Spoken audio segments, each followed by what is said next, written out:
నమస్తే friends, welcome to Chenchaiah vlogs. ఇవాళ మన రివ్యూ ఏంటంటే ఎప్పుడెప్పుడా అని ఈగల్గా వెయిట్ చేస్తున్న మన రాజాసాబ్ సినిమా అయితే థియేటర్స్లోకి గ్రాండ్గా అయితే రిలీజ్ అయిపోయింది. ప్రీమియర్స్తోనే అద్భుతమైన టాక్ని సొంతం చేసుకొని ప్రేక్షకుల చేత మన్నలను పొందుతుందన్నమాట. సినిమా అయితే సూపర్గా ఉంది బ్రో, నెక్స్ట్ లెవెల్లో ఉందన్నమాట. సినిమాని ఒక fantasy comedy, horror comedy mix చేసి అన్ఎక్స్పెక్టెడ్గా సైకలాజికల్ థ్రిల్లర్లోకి తీసుకెళ్లాడు డైరెక్టర్ గారు. సినిమా అయితే ఒక రేంజ్లో ఉంది. అక్కడక్కడ కొన్ని ఫ్లాస్ ఉన్నప్పటికీ అవన్నీ పెద్ద ఫ్లాస్ అయితే చెప్పుకోవాల్సిన అవసరం లేదు. సినిమా అయితే సూపర్గా అయితే డిజైన్ చేయడం జరిగిందనమాట. ఇంకా మనం లోపలికి సినిమాలోకి వెళ్తే కట్ చేస్తే సినిమా స్టార్టింగ్ ఫస్ట్ హాఫ్ అయితే మాత్రం నేను సినిమా స్టోరీ అయితే మీకు రివీల్ చేయట్లేదు, ఎందుకంటే మీరు అందరూ సినిమాకి వెళ్ళి బాగా ఎంజాయ్ చేయాలని కోరుకుంటున్నాను. స్టార్టింగ్ ఫస్ట్ హాఫ్ ఏంటంటే కొంచెం అలా జరిగిపోతూ ఉంటుంది. ఫస్ట్ హాఫ్లో కొంచెం కొన్ని ఎలిమెంట్స్ కామెడీ తెప్పించినప్పటికీ కొన్ని సాంగ్స్, ఒక సాంగ్ అయితే ఎందుకు పోయిందో కూడా తెలియలేదన్నమాట. ఆ సందర్భం అంటే ఆ ఫ్లో ఆఫ్ సీక్వెన్స్ని మిస్ చేసిందని చెప్పుకోవచ్చు. సో సెకండ్ హాఫ్లో half an hour last 30 minutes అయితే మాత్రం చెడుగుడు ఆడాడనే చెప్పుకోవాలి. ఇంకా మారుతి గారు ఒక రేంజ్లో అయితే సినిమాని చూపించడం అయితే జరిగింది. మారుతి గారు తన డైరెక్షన్ ప్రతిభకి ఆయన నిజంగానే మారుతి గారు డైరెక్ట్ చేశారా, లేదంటే వేరే వాళ్ళ చేత కత్తి పెట్టి బలవంతంగా చేయించుకొని ఆయన పేరేసుకున్నాడు అన్నట్టు అనిపించింది. Next level bro. అయితే మాత్రం 30 నిమిషాలు సైకలాజికల్ థ్రిల్లింగ్ మూమెంట్స్ అయితే హెవీగా ఉంటాయి. సో సైకలాజికల్గా ఎలా ఆడుకున్నారు అనేది సినిమా అయితే మాత్రం టోటల్గా మారిపోయింది. ఫ్యాంటసీ హర్రర్ కామెడీ నుంచి సైకలాజికల్ థ్రిల్లర్లోకి మారిపోయింది. 2 గుడ్ ఎలివేషన్స్ అయితే ఉన్నాయన్నమాట. తమన్ గారు అయితే మాత్రం టాప్ నాచ్ మ్యూజిక్ అయితే ఇచ్చారు. లాస్ట్ 30 minutes తమన్ గారు ఎలివేషన్స్ అయితే ఆ బ్యాక్గ్రౌండ్ స్కోర్కి ఒక రేంజ్లో అయితే అనిపించింది. సినిమాని అయితే మాత్రం అక్కడక్కడ కొన్ని ఏరియాస్లో ఒక 2-3 చోట్ల తమన్ గారు మ్యూజిక్ డామినేట్ చేసింది సీన్ అని చెప్పుకోవచ్చు. బట్ కొన్ని ఏరియాస్లో అయితే మాత్రం తమన్ గారి బ్యాక్గ్రౌండ్ స్కోర్ మాత్రం నెక్స్ట్ లెవెల్కి తీసుకెళ్ళిపోయింది సినిమాని అయితే మాత్రం. ప్రభాస్ గారి యాక్టింగ్ గురించి మనం కొత్తగా చెప్పనక్కర్లేదు. కొత్తగా ఈ లాస్ట్ స్టార్టింగ్ నుంచి ఆయన చేసిన స్టార్టింగ్లో ఉన్న కామిక్ వీడియో ఎలా ఉంటుందో ప్రభాస్ గారిది మీ అందరికీ తెలుసు.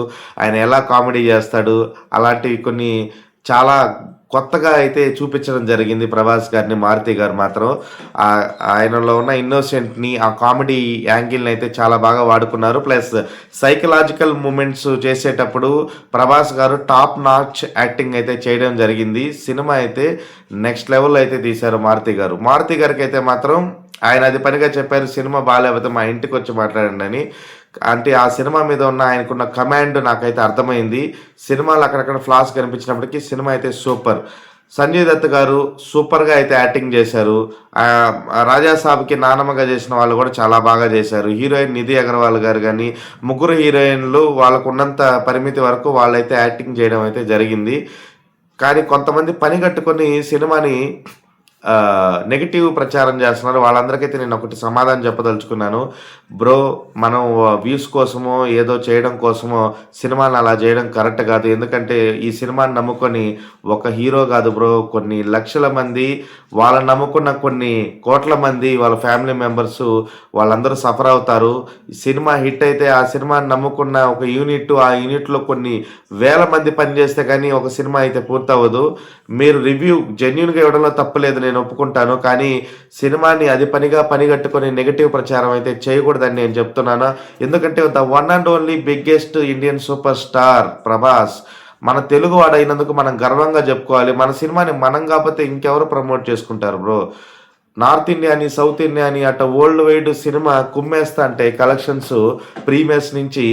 మరి కొంతమంది బ్యాచ్ మన అఖండాలో కూడా అలాగే జరిగింది. సినిమా బాగున్నా కూడా నెగిటివ్ ట్రోల్స్ చేసి సినిమాని ఇది చేశారు. అలా చేయకండి దయచేసి. సినిమానే చూడండి. ఎందుకంటే సినిమాలో కొన్ని ఎలిమెంట్స్ అలా పెట్టాల్సి వస్తుంది. మీరే అంటారు సినిమాని కొత్తగా ట్రై చేయండి అని, మళ్ళీ కొత్తగా తీసిన తర్వాత మీరే మాకు అర్థం కాలేదంటారు. అంతే కదా, సినిమాని కొత్తదనంలో ఉన్నప్పుడు మనం తీసుకోగలగాలి. తీసుకోలేనప్పుడు దాన్ని సినిమా తీసిన వాడు తప్ప మన తప్ప అనేది దానికంటే కూడా సినిమానే చూడాలి. ఒక ఎంటర్టైన్మెంట్ కోసం మనం వెళ్తున్నాము, ఆ ఎంటర్టైన్మెంట్ మనం పొందామా, హ్యాపీ ఫీల్ అయ్యామా అంతవరకే. అంతేగాని దాంట్లో ఉన్న బొక్కలు భోషానాలన్నీ ఎత్తుక్కుంటే సినిమాలో మనకి ఎంటర్టైన్మెంట్ కోసమే చూడాలి తప్ప వేరే కోణంలో చూడకండి. సినిమా అయితే గైస్ నెక్స్ట్ లెవెల్. నేనైతే 5/4.4 ఇస్తున్నాను అనమాట రేటింగు. మీరు చూసుకోవచ్చు. తమన్ గారు బ్యాక్గ్రౌండ్ స్కోప్ అయితే మాత్రం టాప్ నాచ్ సార్. తమన్ గారు మీరైతే హ్యాట్స్ ఆఫ్ సార్ మీకు. రాజాసాబ్ గారు అలాగే ఈ పండక్కి రాజాసాబ్ గారి సినిమా ఏంటంటే సాబ్ అంతే. ఆయన సింహాసనం మీద కూర్చొనేశారని చెప్పుకోవచ్చు. కలెక్షన్స్ అయితే సాలిడ్గా ఉండబోతున్నాయి. Day 1 on records 200 crore plus అయితే ఎక్స్పెక్ట్ చేస్తున్నాను అనమాట. నేను మొన్న అయితే 150 చెప్పాను. ఇప్పుడు ఈ సినిమా చూసి వచ్చిన తర్వాత సినిమా అయితే టాప్ నాచ్ అయితే ఉందన్నమాట. థియేటర్స్ అయితే మారుమోగిపోతున్నాయి. ఈ సంక్రాంతికి రాజాసాబ్ సినిమా అయితే కుమ్ముడు. అప్పటికి కొన్ని ఏరియాస్లో ప్రీమియర్స్ పడకపోయినప్పటికీ ఫ్యాన్స్ నిరుత్సాహపడిన మాట వాస్తవమే. అయినా కూడా మీరేం బాధపడబాకండి. ఈరోజు మీరు వెళ్ళి సినిమా చూడండి. సినిమా అయితే మాత్రం టాప్ నాచ్గా ఉంది. ప్రభాస్ గారి యాక్టింగ్ అయితే నెక్స్ట్ లెవెల్. ఇది గ్రైస్ మన రివ్యూ. సినిమాగా చూడండి. అంతవరకు సెలవు. ఇట్లు మీ చెంచా వ్లాగ్స్ సైనింగ్ ఆఫ్. బాయ్.